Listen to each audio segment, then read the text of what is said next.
Национальный гагаузский историко-этнографический музей имени Дмитрия Карачабана в этом году отметит свое 54-летие. Как все начиналось, у кого зародилась идея создания первого гагаузского музея, когда это произошло, какой путь был пройден за эти 54 года, чем живет музей сегодня, значение музея в жизни народа и в жизни Гагаузии в целом, на эти и другие вопросы нам предстоит ответить сегодня. Первый гагаузский музей распахнул свои двери 16 сентября 1966 года. В 60-е годы прошлого века новость о том, что в самом обычном гагаузском селе открывается музей, стала настоящей сенсацией. Информация об этом печаталась в районных и республиканских газетах, в журналах союзного масштаба. Основал музей человек неординарный, вобравший в себя множество талантов: сельский учитель, библиотекарь, поэт, писатель, драматург, художник, скульптор, фотограф, кинорежиссер, оператор, актер Дмитрий Николаевич Карачабан. Идея создания музея у Дмитрия Карачабана возникла еще в начале 50-х годов. Он долго размышлял над этим, интересовался музейным делом, советовался с учеными, исследователями, деятелями культуры.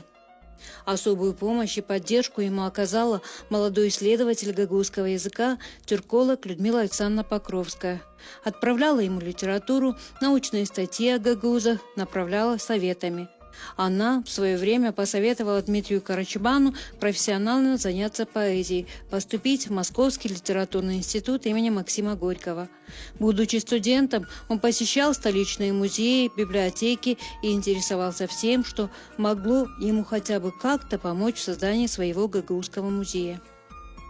Карачабан стал активно заниматься сбором исторических и этнографических материалов, архивных документов.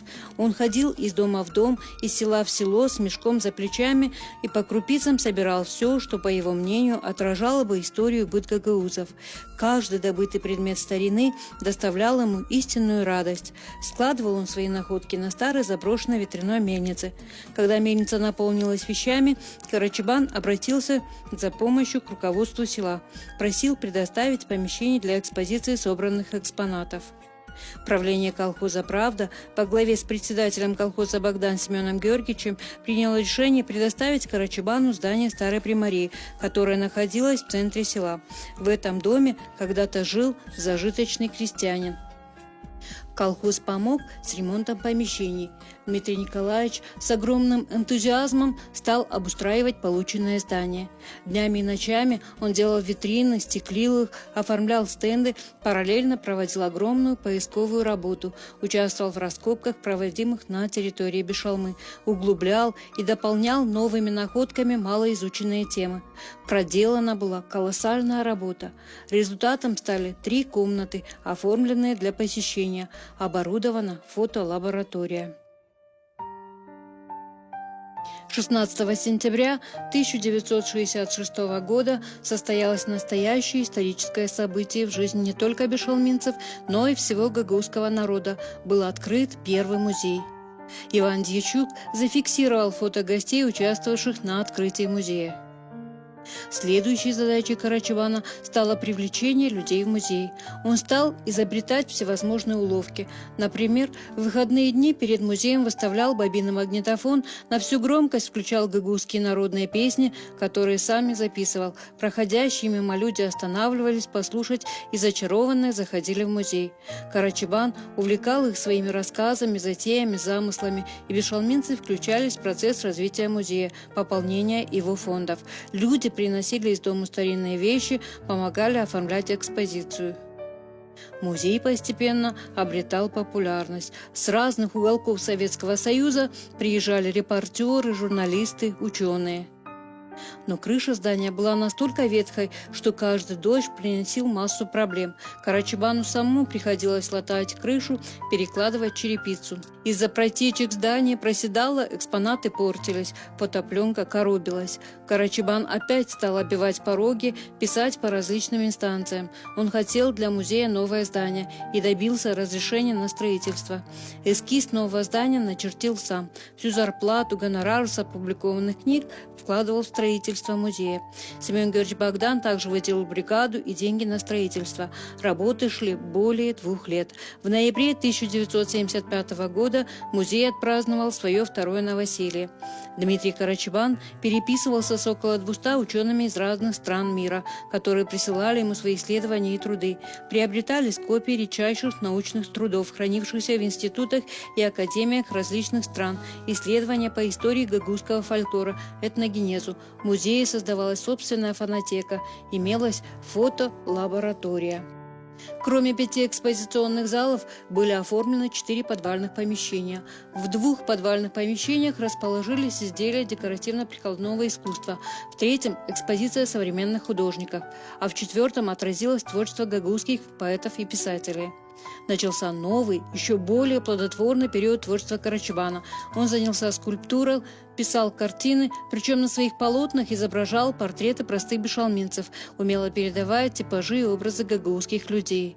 Еще Дмитрий Николаевич в 50-е годы увлеченно занимался киносъемками, придумывал сюжеты, писал сценарии, был и актером, оператором, и режиссером, и монтажером. Один из самых ярких его фильмов – это фильм «Свадебные обряды гагузов», который он снимал более 5 лет.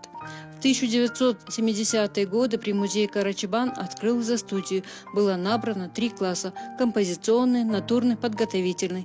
Дети охотно приходили в музей, чтобы научиться чему-то новому. Они с огромным удовольствием выжигали сусаки, лепили, рисовали, учились вырезать линогравюры.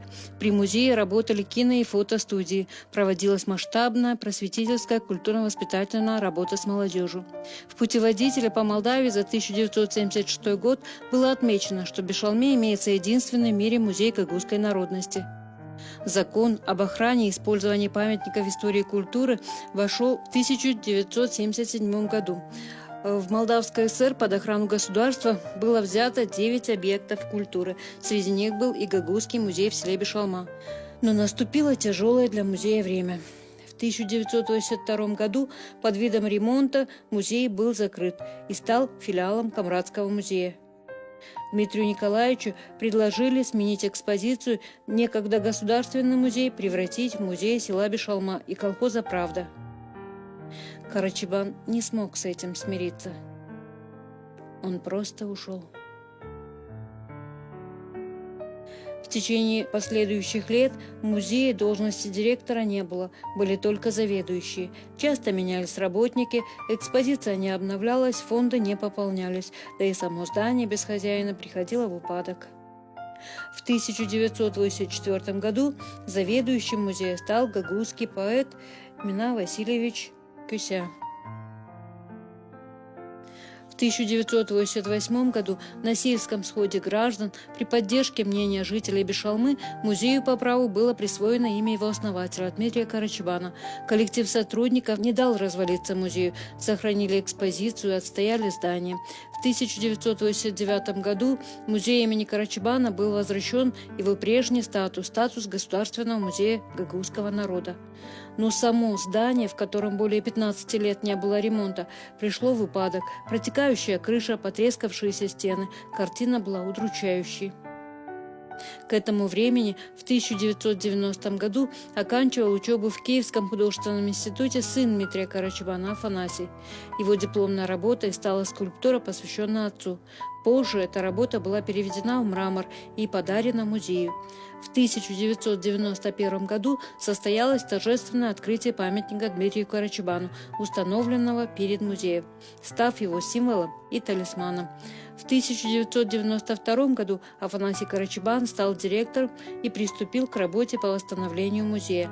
Предстояло сделать очень многое – отремонтировать здание, реанимировать экспозицию, расширить круг тем экспозиции и путем поиска новых тем для освещения материала гагаузов, налаживать новые связи с музеями страны и за ее пределами. Через сельскую библиотеку он запрашивал и выписывал из библиотеки имени Крупской в Кишиневе научную литературу, книги, связанные с историей гагаузов, а именно труды Плетневой, Голубовского, Гордевского, Мещерюка и других ученых. Обращался в Академию наук Азербайджана, Казахстана, Туркмении, Татарстана о предоставлении ему материала по истории тюркских народов. Ему помогали сотрудники музея, друзья. Огромную помощь в оформлении зала по истории гагаузов оказал Степан Степанович Курогло. Была проведена реэкспозиция всех залов музея, а также проделан внешний и внутренний ремонт здания. 5-й зал был оснащен видеотехникой. Теперь здесь можно было демонстрировать фильмы Карачабана, проводить научные конференции, устраивать встречи, презентации. В 1993 году в бюллетень ЮНЕСКО музей имени Карачабана вошел как очаг гагаузской культуры. В 1995 году Гагаузский историко-этнографический музей имени Карачабана получил статус национального музея. Сегодня музеем руководит дочь Карачабана Людмила Дмитриевна Карачабан-Марин. Свое высокое звание национального музея гагаузского народа музей носит гордо. Сегодня это действительно очаг гагаузской культуры. Его экспозиция отражает историю происхождения гагаузов, быт народа, его культуру на протяжении веков. Музей располагает авторитетным собранием оригиналов и копий трудов советских и зарубежных ученых по истории, этногенезу, этнографии гагаузов. Здесь представлены предметы быта, орудия труда, уникальные образцы гагаузской национальной одежды, традиционных женских украшений, народных музыкальных инструментов и многое другое. В стенах музея проводятся экскурсии, оформляются выставки, ведется культурно-просветительская работа, проходят научные конференции, проводятся творческие встречи. Сотрудниками музея исследуются темы, связанные с историей народа, с его культурой, традициями, праздниками, пишутся лекции, изучаются труды ученых.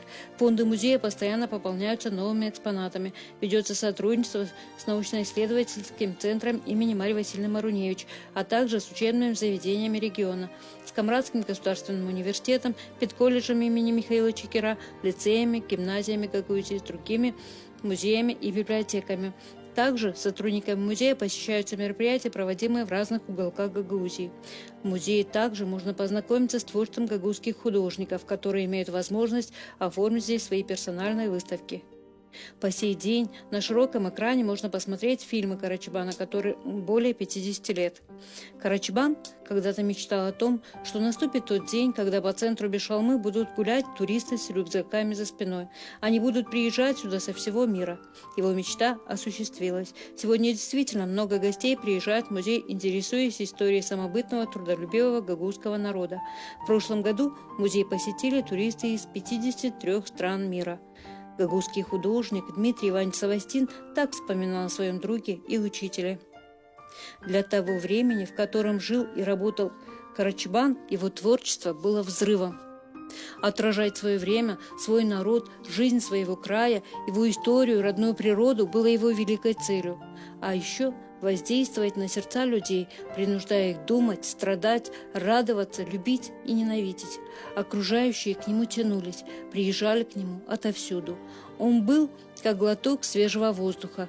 Ничто и никто не мог испортить чистоту его внутреннего мира, самобытность и преданность своему народу. Он мало жил, но очень много оставил потомкам. И сделал бы еще больше. Замыслов было громадье.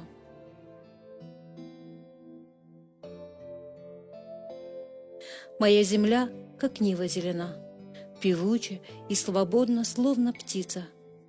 Моя земля, как девушка юна, как женщина смугла и круглолица. У моих деревьях белые дома, среди деревьев будто хризантемы.